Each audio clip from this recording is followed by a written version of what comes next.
وما كان لمؤمن ولا مؤمنة إذا قضى الله ورسوله أمرا أن يكون لهم الخيرة من أمرهم.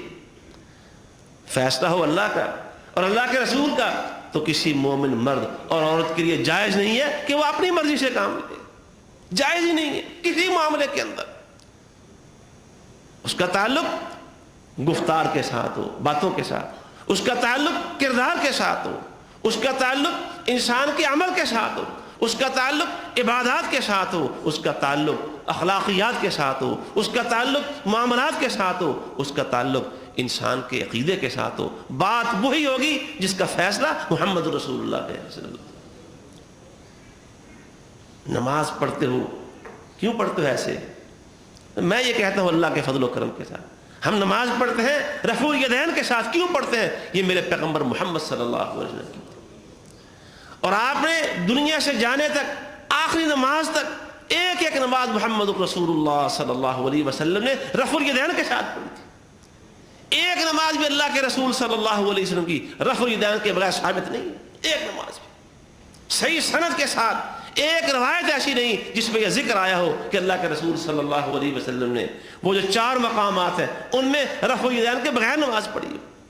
ہم بھی اس لیے رفع الیدین کرتے ہیں.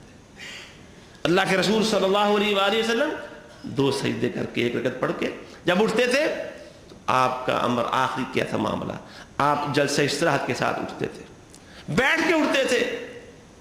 اللہ کے رسول صلی اللہ علیہ وسلم کی سنت ہے اس لیے ہمیں یہ عزیز ہے. ہم ایسے ہی نماز پڑھتے ہیں اللہ کے فضل و کرم کے ساتھ. یہ داڑھی رکھی ہے پوری کیوں رکھی ہے؟ یہ اللہ کے نبی کی سنت ہے. اللہ کے رسول صلی اللہ علیہ وسلم نے اس داڑھی کو چھوٹا نہیں کیا، کاٹا نہیں ہے، آپ نے اس کو بڑھایا اور بڑھانے کا حکم دیا تھا. ہم یہ اپنی شلواریں اپنے ٹخنوں سے اوپر کیوں رکھتے ہیں؟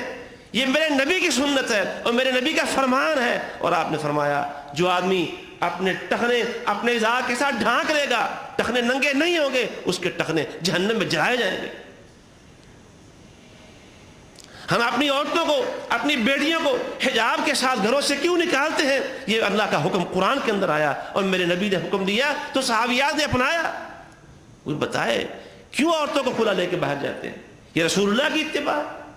کیوں رفع الیدین کے بغیر نماز پڑھتے ہو؟ یہ رسول اللہ کی سنت ہے. کیوں داڑھی مڑواتے ہو؟ یہ رسول اللہ کی سنت ہے. شادی پہ ڈھول اور یہ ناچ گانا کیوں کرتے ہو؟ یہ رسول اللہ کی سنت ہے. یہ تم کبوتر بازی کرتے ہو، یہ شطرنج کھیلتے ہو، یہ سود اور رشوت کے بازار گرم رکھتے ہو، کیوں کرتے ہو؟ یہ رسول اللہ کی سنت ہے. یہ بینکوں سے لون پہ گاڑیاں لیتے ہو، بینکوں سے سود پہ قرضے لیتے ہو، کیوں لیتے ہو؟ یہ رسول اللہ کی سنت ہے.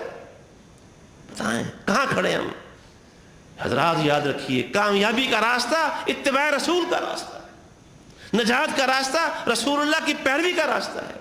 دنیا اور آخرت میں سعادتوں کا راستہ رسول اللہ کی پیروی کا راستہ ہے. اور اگر نہیں تو پھر گمراہی ہے. دنیا میں قبر میں اندھیرے ہیں اور قیامت کے دن بھی جہنم کی وعید سنائی ہے رسول اللہ صلی اللہ علیہ وسلم.